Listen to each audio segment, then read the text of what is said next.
So I'm out here on the Beltline in Southwest Atlanta, getting my exercise on. And I know I'm supposed to be putting this video together for this conference that you all are attending, and I hope you're having a great time. But you know, sometimes the Lord speaks to you and says, go ahead and put your video together now. I don't have any notes with me. All I know is I have a topic to speak about, which is how to engage our students today. And so hopefully it'll come out correctly as I'm on this path this morning. And so as I pass people on this Beltline, it's kind of awkward continuing to talk because you kind of look like a weirdo because they know I'm recording. But you're gonna feel like that sometimes in your classroom. You got to do something different. Your kids these days, coming back from the pandemic, they moving a little funny these days. And I don't even know what it is. And when I say that, I'm not in the classroom. I haven't been in the classroom in quite some time. As a matter of fact, it was 2007 last time I really been in the classroom giving instruction. And I've had a lot of different jobs since then. I finished and retired as assistant superintendent, but I was also a principal, a curriculum director, and I supervised principals. I was a math coach, assistant principal, all of that. So today I hope I can provide some insight to you out here in nature. They're doing construction over here. Kind of like you're doing. You need to construct these kids, and you know you have a role to play, but you need a blueprint. So our kids today, you have to be engaged. Too much technology floating around here. Every time I'm in a school building, for whatever reason, everybody's behind the desk, the students and the teachers, manipulating technological devices. What I would say is, teachers, go back old school, and it's not that old. Get up and facilitate. Everybody's using technology, so the kids are getting that 24/7, because when they go home, the devices are in their hand. When they wake up in the morning, the devices are in their hand, just like it's in our hands first thing in the morning, all day long, checking this, checking that, notifications going off. It's time to get back to some teaching in the facilitation style. That means getting up, walking in between the desks, engaging the students. Learn how to make some phone calls, texting and emailing, and group Zoom chats. It's all good. But if you want to develop relationships with your students, you need to make individual calls to the parents, particularly if you know these students are going to be a challenge. Most parents don't get positive phone calls, so the best thing to do is to start your year making a phone call before the year even starts. That's assuming that the schedules are correct. You can do this by homeroom, or you can tackle it by your whole class. Whole class meaning if you have 6 classes and you're in middle school, call them all 100 plus. I know that's a lot, but it saves you a lot in disciplinary infractions along the way during the school year. And even when you have them, the parents will be on your side because you reached out first just to introduce yourself. You got to design some time within the school day to also meet the kids where they are. That whole RTI, MTSS process. Now, when I was a principal, I didn't dictate how that looked. I just wanted to see kids in the classroom receiving instruction that was different or differentiated from what they received during the regular school day. And so I didn't dictate any of that, the time, the day, or how that looked. All I wanted to see was kids in the class, particularly the ones you know they're going to struggle. Whether that's your African American kids, or your special ed kids, or your EL kids, or your ones on the spectrum that are already in the RTI or MTSS process. Bring all those kids in, and those are the ones you specialize in during your RTI or MTSS process. Again, that doesn't have to be anything formal. There have to be a lot of conversation around that. It's just kids with teachers. That method alone, when I was principal, helped us to have the highest gains in the whole metro area of Georgia. All the schools around the metro area in Metro RESA.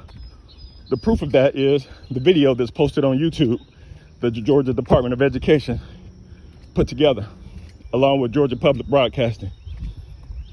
Another thing that you need to consider, the curriculum is not equitable. So one of the reasons African American kids aren't engaged in the lessons is because they don't see representation of themselves in history or in science or in math or in reading or any of the designed curriculums. And so it's up to you as the teacher to bring those to the forefront. There are literally thousands and thousands of characters and events that have been left out of the curriculum and out of American history. And you don't have to use your class time or take away from your students in order to implement this. All you need to do is have a list of events or a list of names ready and accessible for your students. It can be one by one, or it could be as a group, but send that information home for them to research. They're going to be Googling anyway. So if you send that home, that's going to help 3 people. It's going to help the students know their history. It's going to help the parent teach their students their history. And it's going to help the teacher become more aware of the history that has been left out. And the appreciation for you will grow. And the compassion that the parents have for you will grow. And your students will gain more respect for you if you show that you are interested in their history. And again, this is not something that has to take place on your time. This could take place at home. There's a book that was written that has 100 names of inventors, of history makers for African Americans. And all you need to do is take one of those names. But there are a lot of resources out there. And this is not just for African American kids. This could be for any kids that you have in your classroom. And you can itemize it. You don't have to give kids that aren't black the historical information because it's not in their culture. So you can itemize it as you will. Now you may get some pushback on that. Depends on the political agendas that are in your school system. But that's something that I would do. Parents request that even back in 2005, 2006. That's something that was requested regularly from my classroom. But they knew my position all along, and that was something that was introduced to them in the very beginning. Let's see, what else can you do to make your life easier? Don't be so petty.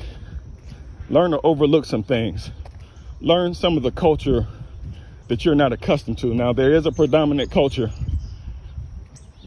in the United States of America, and we all cater to it. If you're old enough, you remember a term called code switching. Code switching is what African Americans do every day, because there's one way that we talk and dialogue when we're amongst ourselves. And then there's another way that we have to talk to handle business, like right now. So if your student population is changing, and it is, because 50% of kindergarten and first grade classes in the United States now are predominantly non-white. These are the kids that are going to be growing up over the next 12, 13 years. And this is where the information about the demographic change is coming from, because the student population is changing. And therefore, by default, the grown folk population must be also changing. And so you need to expose yourself to the different cultures that are around you. For example, I love going to restaurants and concerts and the movies and to other venues. It will behoove you to go in those environments that you serve so that you are able to understand how the interactions are. One example, when a great movie comes out, regardless of the movie, and you go to one side of town, you're able to really sit there and hear and engage in the movie. Whereas if you come to another side of town, the audience is actually interacting with the movie. They're laughing out loud, they're talking to the screen, they're giving advice. Don't let it be a horror movie. And then sometimes you miss some of the lines in the movie because everybody's talking and having a good time. Now, if you're not accustomed to that, you get aggravated.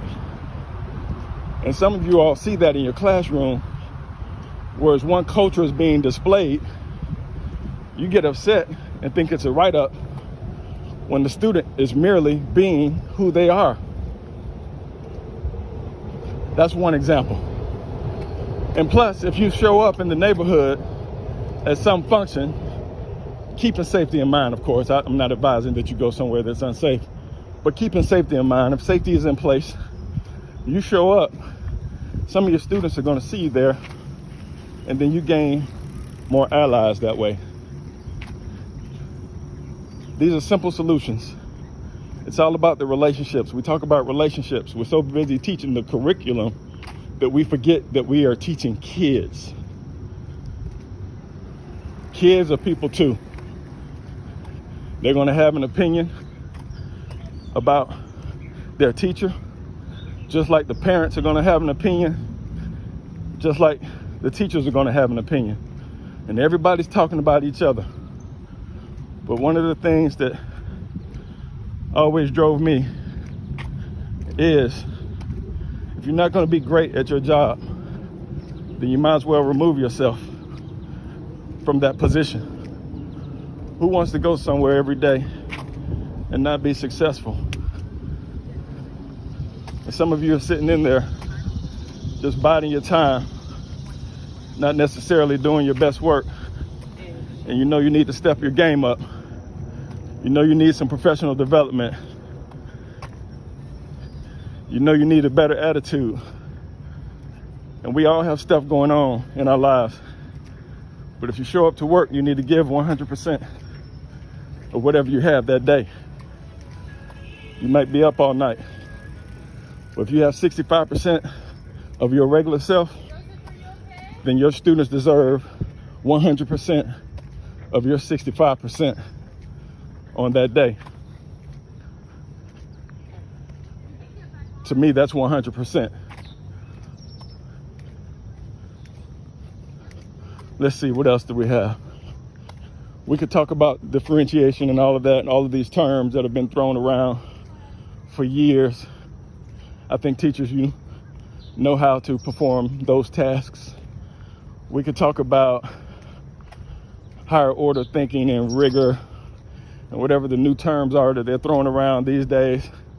We could talk about the implementation of artificial intelligence and how that's going to be a new platform to deliver instruction. But I'm going to tell you right now, nothing's ever going to beat that face-to-face instruction that teachers deliver on a regular basis, because the artificial intelligence derives its intelligence from the research that has been uploaded and that it collects in order to make its own informed decision.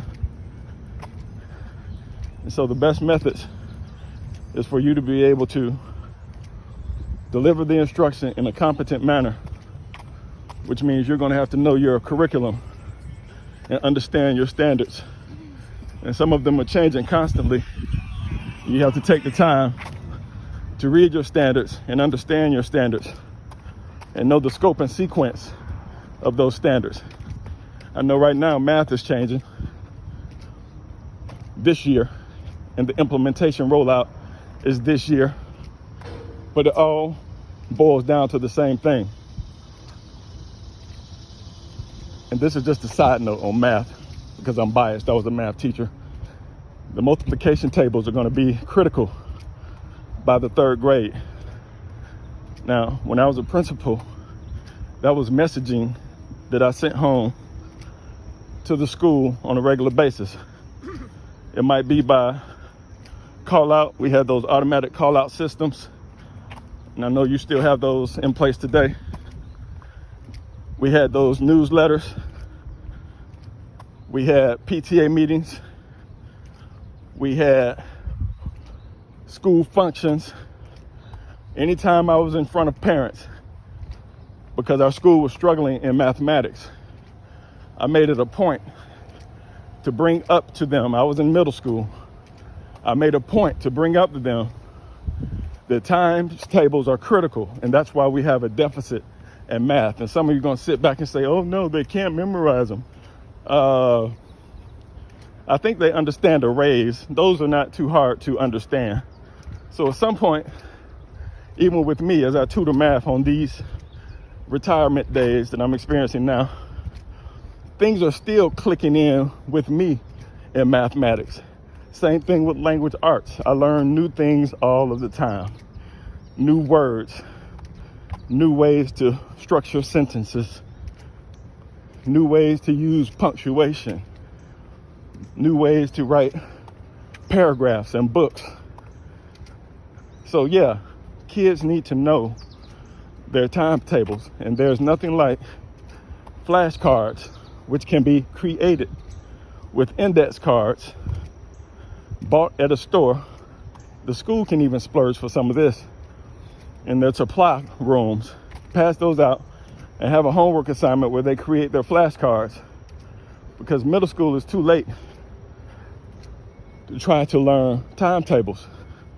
Although I had those students in my classroom that didn't know them proficiently, I always made an effort to catch them at the door and ask them their timetables as they walked in each day.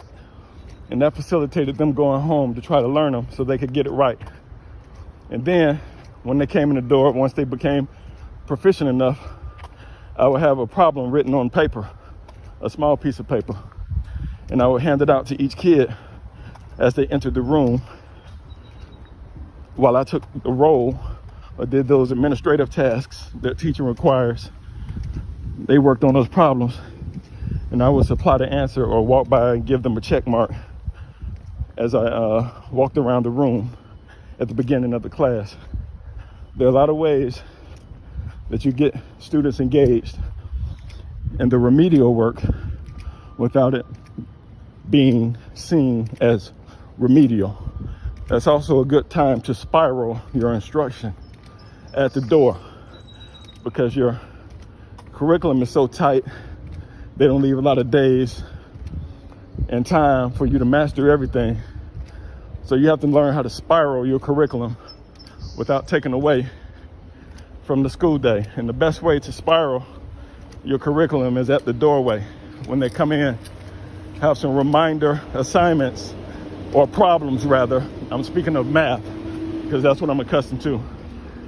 If you know order of operations is important, then have some order of operations problems at the door, which also usually engage multiplication, division, addition, and subtraction, and exponents, and groupings, using the associative properties and commutative properties, and just knowing that order, which is pervasive throughout all of mathematics.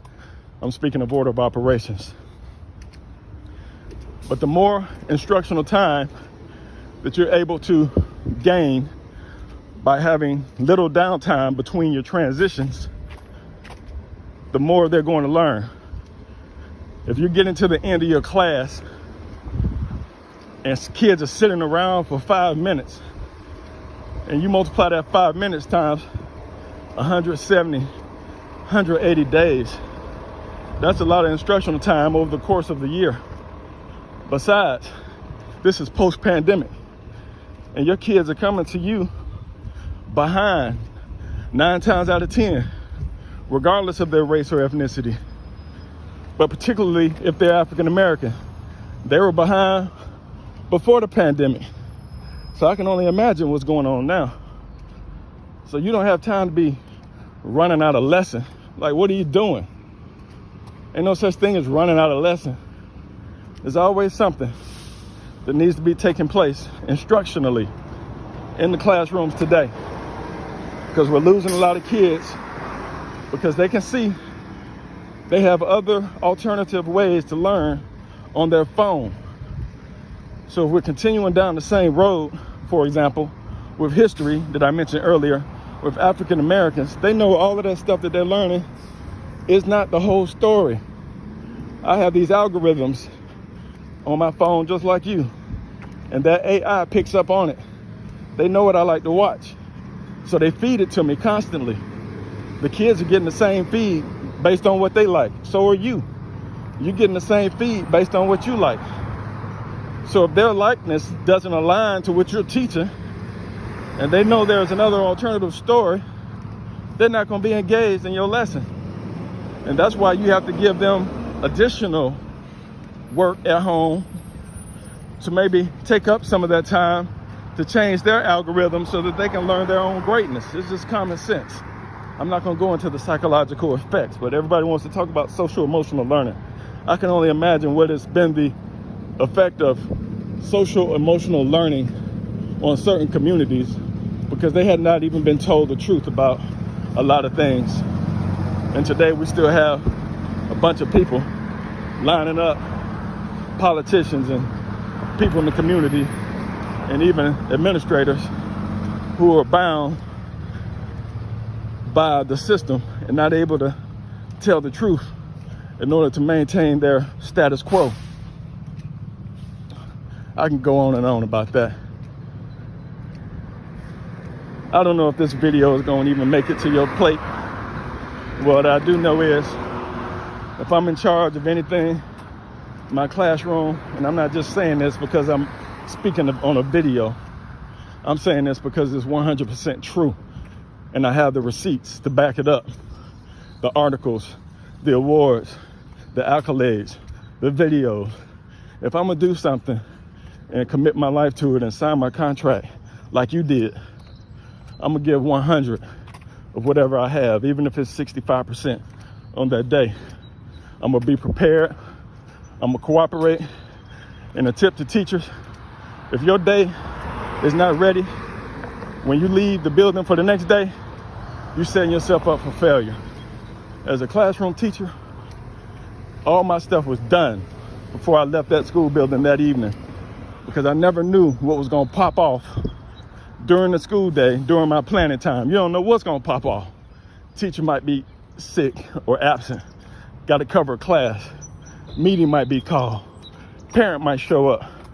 Ain't no telling what's gonna happen. So if you're not preparing and making the means for you to prepare before you leave for the school day, you're setting yourself up for failure. And that downtime, and that lost 5 minutes at the end of the lesson, and that lost 5 times 180 instructional minutes. Sounds like 900 to me, that mathematical mind. 900 minutes of instruction lost because you failed to plan your day the day before. When you walk in your classroom in the morning, all you need to do is drink a cup of coffee or tea, green tea if that's your thing, or water or whatever, say your prayers or whatever, your meditation or whatever, and get into it. Yeah, you're gonna have your distractions. You know who the kids are already. You know who's gonna come in there and try to clown. You gotta outsmart them too. But that's why you call those parents early and make that contact. And when those kids get on your nerves, you call them again. The parents gonna get mad. They're gonna get mad. They're gonna say, don't call me. I'm on my job. I can't talk on my job. Why are you calling me on my job? My response was always, ma'am, sir, your kid is acting up on my job right now. It might get you in trouble, I know it. Don't take my advice, I'm sorry. Retract that, I didn't say that. But yeah, that's exactly what I used to say. But back to If you signed up for the teaching job or the coaching job or the administrative job or the principal job or any district office job, any job that you may have signed up for, that you signed your annual contract and you agreed you was gonna perform certain tasks, you need to get into it. Eliminating excuses, because your mindset going in is gonna determine how good you are. And don't hang around those folks who gonna fall into the typical stereotypes about these people are dumb, these kids don't, those. No. When I hear those words out of your mouth, you're a loser. You're sorry. You can't hang with me. Get away from me.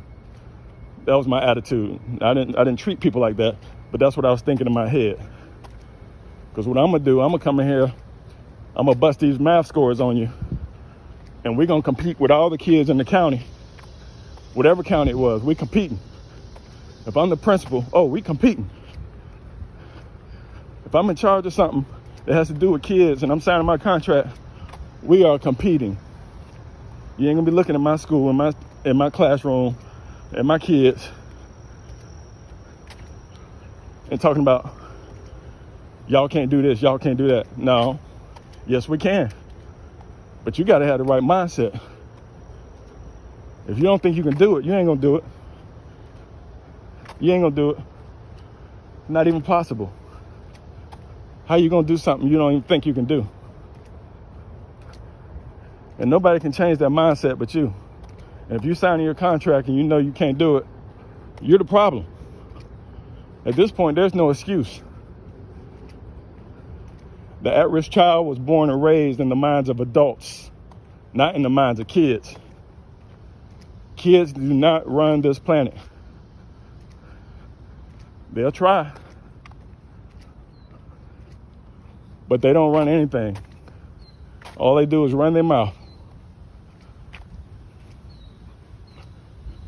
I hope y'all continue to have a great conference. I hope this has been informative. I've gone much longer than I thought I would go, but we'll see what happens with this video. Let me turn it around to see if I can at least show myself one time. I don't know if I can or not. I mean, I know I can because I'm getting in the shade here. Maybe not. I'm sure you see my picture somewhere though. Google it. All right, peace.